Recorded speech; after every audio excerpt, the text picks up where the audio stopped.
انسانی برادری ہلاکت کی طرف جا رہی تھی. وہ ہلاکتیں کیا تھیں؟ بیٹیاں زندہ دفن کر دی جاتی تھیں. پیدا ہوتے ہی بیٹیوں کو دفن کر دیا جاتا. رحمت عالم صلی اللہ علیہ وسلم کی خدمت میں، سرکار دو عالم صلی اللہ علیہ وسلم کی خدمت میں ایک غمزدہ انسان آیا. آنکھوں میں آنسو تھے، چہرے پہ ملال تھا. رنج اور دکھ کی تصویر بن کر آیا. کہنے لگا اللہ کے محبوب،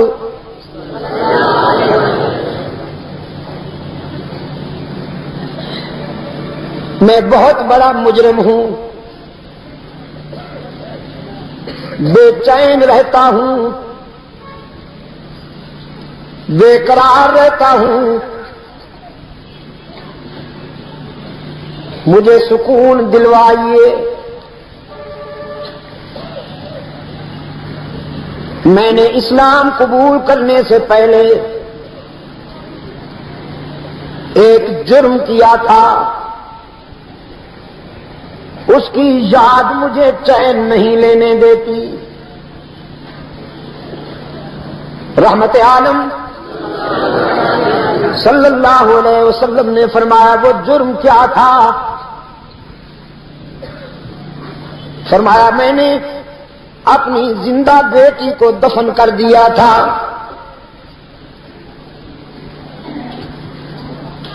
اللہ کے رسول صلی اللہ علیہ وسلم نے فرمایا یہ بھی کوئی نئی بات نہیں، ساری قوم یہی کر رہی تھی. کہنے لگا مگر قوم 9 مولود بچیوں کو دفن کرتی تھی، چھوٹی بچیوں کو پیدا ہوتے ہی دفن کر دیتے تھے، اور میں نے اس وقت بیٹی کو دفن کیا جب وہ ذرا بڑی ہو چکی تھی، شعور میں قدم رکھ چکی تھی. اس نے میرے سامنے ہاتھ جوڑے تھے، زندگی کی بھیک مانگی تھی، پھر پوری تفصیل بتائی. گھر میں بچے کی امید تھی. میں سفر تجارت پر جا رہا تھا، گھر میں کہہ گیا لڑکا پیدا ہو تو پرورش کرنا اور لڑکی پیدا ہو تو زندہ درگور کر دینا. واپس آیا، بیوی نے بتایا لڑکی پیدا ہوئی تھی، ہم نے اسے زندہ درگور کر دیا تھا. کچھ سالوں کے بعد ایک بچی آئی میرے گھر میں، اس کی باتیں میرے دل میں اترتی گئی. اس کے چہرے میں اتنی کشش تھی کہ میری نظر ہٹتی ہی نہیں تھی. وہ بولتی تھی تو میرے دل کی دنیا میں ہلچل مچ جاتی تھی. میں نے حسرت بھرے لہجے میں بیوی سے کہا یہ کن خوش نصیب والدین کی بیٹی ہے، وہ ماں باپ کتنے خوش نصیب ہوں گے جن کے گھر میں ایسی پیاری بیٹی ہے. بیوی نے سمجھا شاید اس کے سینے میں انسانیت بیدار ہو گئی ہے، بڑا اچھا موقع ہے بتا دینے کا. کہنے لگی پھر اگر تمہیں یہ پسند آئی ہے تو یہ تیری بیٹی ہے. جب تو تجارت کے سفر پر چلا گیا تھا یہ پیدا ہوئی تھی. میری مامتا نے گوارا نہ کیا کہ اسے زمین میں دفن کر دوں، لیکن تیرے ڈر سے میں نے اسے اپنی بہن کے گھر پرورش کے لیے چھوڑا ہوا ہے. رحمت عالم صلی اللہ علیہ وسلم نے فرمایا پھر تو نے کیا کیا؟ کہنے لگا بس میرے آقا جب پتہ چلا کہ یہ میری بیٹی ہے میرے اندر وہی وحشت بیدار ہوئی، جہالت بیدار ہوئی، اور میں نے فیصلہ کر لیا کہ آج ہی آج سورج غروب ہونے سے پہلے اس کی زندگی کا سورج غروب کر دوں گا۔ گڑھا کھودنے کے لیے کدال اٹھائی، بیوی سے نظر بچا کر بچی کی انگلی پکڑی اور جنگل میں چلا گیا۔ شدید گرمی کا موسم تھا، بچی کو درخت کے سائے میں بٹھا دیا، خود گڑھا کھودنے لگا، پسینے میں نہا گیا۔ وہ بچی سائے سے اٹھ کر آئی اور اپنے دوپٹے سے قاتل باپ کے ماتھے سے پسینہ پوچھنے لگی، کہنے لگی ابا حضور آپ یہ کیوں کھودتے ہیں؟ جہالت کے مارے ہوئے باپ نے کہا تجھے دفن کرنے کے لیے۔ یہ غیر متوقع غیر انسانی جواب سن کر بچی لرز گئی، کہنے لگی آپ مجھے دفن کریں گے؟ کیوں؟ کون سی خطا ہو گئی؟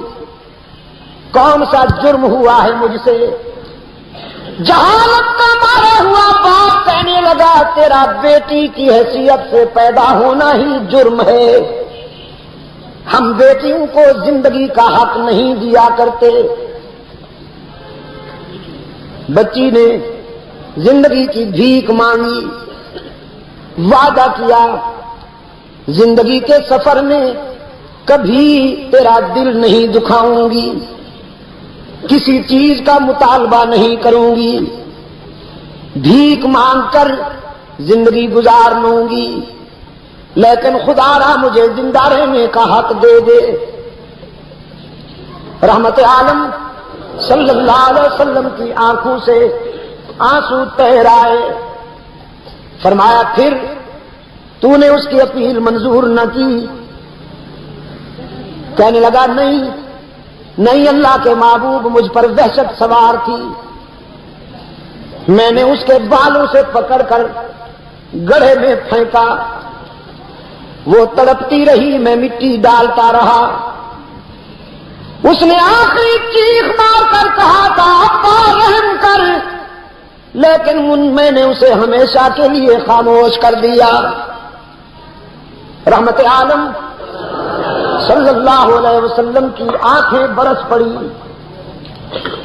فرمایا تو نے اسلام قبول کر لیا ہے، اللہ تو تجھے معاف کر دے گا کہ یہ آدم خور غلطی تو نے زمانہ کفر میں کی تھی، لیکن میرے سامنے سے اٹھ جا کہ مجھے تیری آنکھوں سے اس معصومہ کے خون کی جھلک نظر آتی ہے۔ چل کے روشن ضمیرو، بیٹیوں کو زندہ رہنے کا حق نہیں تھا۔ رحمت عالم صلی اللہ علیہ وسلم نے صرف زندہ رہنے کا حق ہی نہیں دیا بلکہ وقار عطا کیا۔ پھر بیٹی سامنے آتی تو رحمت عالم احترام میں کھڑے ہو جاتے، شفقت میں کھڑے ہو جاتے، فرمایا بیٹی فروختنی بھی نہیں ہے، سوختنی بھی نہیں ہے، نہ یہ بکنے کے قابل ہے کہ اسے منڈی میں بیچو، نہ یہ جلانے کے قابل ہے کہ اسے زندہ درگور کر دو، بیٹی تو صرف قابل رحم ہے، قابل